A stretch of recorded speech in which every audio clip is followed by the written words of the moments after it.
Provincial chief minister के नीचे, और वो हमारा PCIC होगी, जिसका मतलब है कि provincial coordination and implementation committee.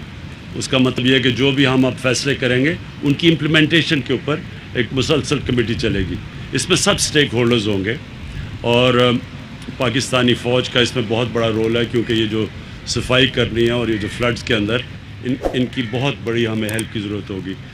ये भी मैं आपको बता दूं कि दुनिया में जब भी इस तरह के फ्लड्स आते हैं और कैलेमिटीज़ होती हैं तो आर्मी हमेशा सामने आती है, वो सबसे ऑर्गेनाइज्ड होती है, उसमें सबसे ज़्यादा कैपेबिलिटी होती है। तो ये सब अब जो फैसले होंगे ये इम्प्लीमेंट करेगी हमारी जो PCIC है। कराची के लिए जो पैकेज लेके आए हैं वो एक तारीखी पैकेज है। 1100 अरब रुपए का पैकेज लेके आए हैं। इसमें प्रोविंशियल गवर्नमेंट भी पूल कर रही है और फेडरल गवर्नमेंट भी। तो मिल के जो हमारा टोटल पैकेज है वो है 1100 अरब रुपया। इसमें हम करेंगे क्या क्या चीज़ें, जो बड़ी बड़ी चीज़ें मैं आपके सामने रखना चाहता हूँ। जो एक सबसे बड़ा कराची वालों का मसला पानी का मसला है, और वो बड़ी देर से चला आ रहा है, और उसको अब हमने फ़ैसला किया है मिल के। प्रोविंशियल गवर्नमेंट उसका एक हिस्सा लेगी, फेडरल गवर्नमेंट एक हिस्सा लेगी K4 का, और जल्दी से जल्दी हमारी कोशिश है कि हम अब इसको ये जो पानी का मसला है ये हम डिस्कस ही कर रहे थे कि कोशिश हमारी ये है कि अगले 3 साल तक ये परमानेंटली कराची का पानी का मसला हल हो जाए। दूसरा इशू नालों का है। नालों के अंदर इंक्रोचमेंट्स हुई हैं, लोग बसे हुए हैं।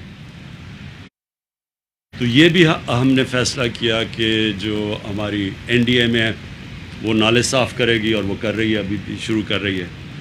और जो लोग डिस्प्लेस होंगे सबसे ज़्यादा ये बड़े वो लोग हैं जो कि गरीब तरीन लोग हैं। तो इनकी हमने सिंध गवर्नमेंट और सिंध गवर्नमेंट ने ज़िम्मेदारी लिया इनकी सेटलमेंट की, और फेडरल गवर्नमेंट ऑब्वियसली नाले साफ़ कर रही है। तो ये सेकंड चीज़ है। तीसरी चीज़ सीवरेज सिस्टम है। ये भी एक कराची का बहुत बड़ा इशू है। तो सीवरेज सिस्टम के ऊपर भी आज फ़ैसला हुआ है कि ये जो हम 1100 अरब रुपए का पैकेज दे रहे हैं, इसमें सीवरेज सिस्टम का भी पूरी तरह टैकल किया जाएगा।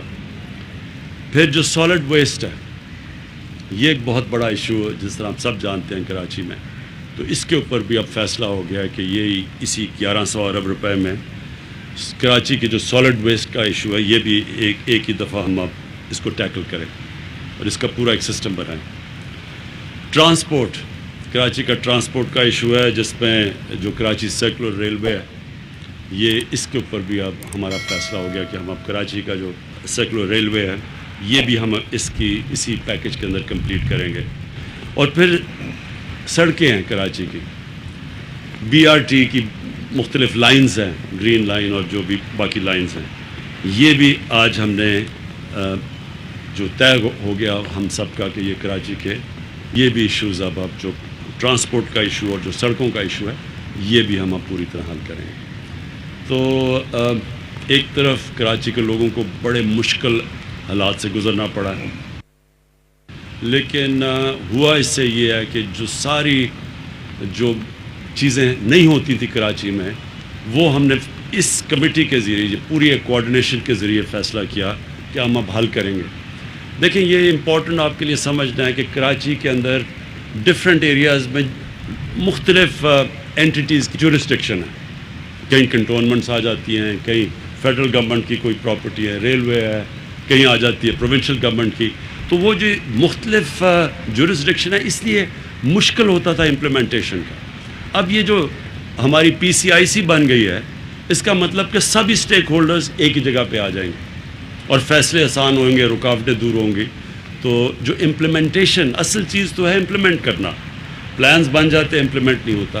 तो ये जो PCIC से इम्प्लीमेंटेशन होगी, ऊपर मॉनिटरिंग कमेटी है, सब देख रहे होंगे, फेडरल गवर्नमेंट भी होगी उसमें, प्रोविंशियल गवर्नमेंट, पाकिस्तान की फ़ौज उन एरियाज़ में, तो सब मिल के अब करेंगे।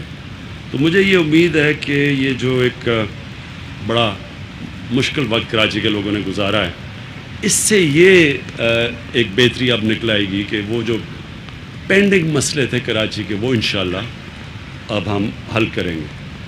دوسرا جو ایشو ہے وہ اوور آل پھر سے میں ریپیٹ کرتا ہوں، فلڈنگ میں اور بہت لوگ متاثر ہوئے ہیں، تو وہ بھی انٹیریئر میں بھی چیف منسٹر صاحب نے مجھے پورا آگاہ کیا کہ کس طرح کی تباہی مچی ہے انٹیریئر میں بھی، تو وہ بھی ہم اب بیٹھ کے اس کے لیے ایک تیاری کر رہے ہیں کہ ہم اب ادھر بھی کیسے مدد کر سکتے ہیں۔ بلوچستان جو ہے وہ بھی میری ان سے جام کمال سے پچھلے دنوں میں بات ہوئی تھی، وہاں بھی کئی ایریاز کے اندر بڑے لوگ مشکل میں پڑے ہوئے ہیں، تو ادھر بھی بلوچستان بھی ہے اور کے پی کے علاقوں کے اندر، وہاں بھی اس وقت سوات کے اندر اور چترال میں بھی ہائی فلڈ آئے ہوئے ہیں۔ ہمیں اللہ نے اس سال یہ مشکل امتحانوں میں ڈالا، جس طرح میں نے کہا کرونا کا بہت بڑا امتحان تھا، ساتھ والے ملک ہندوستان میں آپ دیکھ لیں کہ ادھر کس طرح کی اس وقت عذاب آیا ہوا ہے، ان کی اکانومی کس طرح نیچے گری ہے، ان کے کیسز بڑھتے جا رہے ہیں، اور اس سے ہمارے کیونکہ ایک ہی طرح کی کنڈیشنز ہیں، تو اس کے مقابلے میں اللہ کا کرم ہے پاکستان میں کہ ہم اس سے بلکہ شاید ہی کوئی ملک ہو جو اتنی اچھی طرح نکلا ہو جس طرح ہم نکلے ہیں۔ اور پھر سے میں ریپیٹ کرتا ہوں، اس کی بہت بڑی وجہ یہ تھی، ایک ٹوٹل کوآرڈینیٹڈ ایفرٹ تھی اس میں۔ اب اس میں بھی ہم نے فیصلہ کیا ہے کہ جو یہ فلڈز ہیں ایک کوآرڈینیٹڈ ایفرٹ ہوگی، سب بیٹھ کے اور طے ہو گیا سارے معاملے، ہماری ساری اگریمنٹس ہو گئی، اور انشاءاللہ اب سے آپ ایک شارٹ ٹرم پلان ہے جو کہ 1 سال کے اندر ہے، پھر ایک میڈیم ہے، اور پھر جو لانگ ٹرم پلان وہ زیادہ سے زیادہ ہم نے 3 سال کا رکھا ہے۔ تو یہ جو میں نے آپ کو سارے انیشیٹوز 6 بتائے ہیں، یہ ہماری کوشش ہے کہ 1 سال کے اندر پہلا فیز اور 3 سال میں سارے فیزز ختم ہو جائیں گے۔ شکریہ۔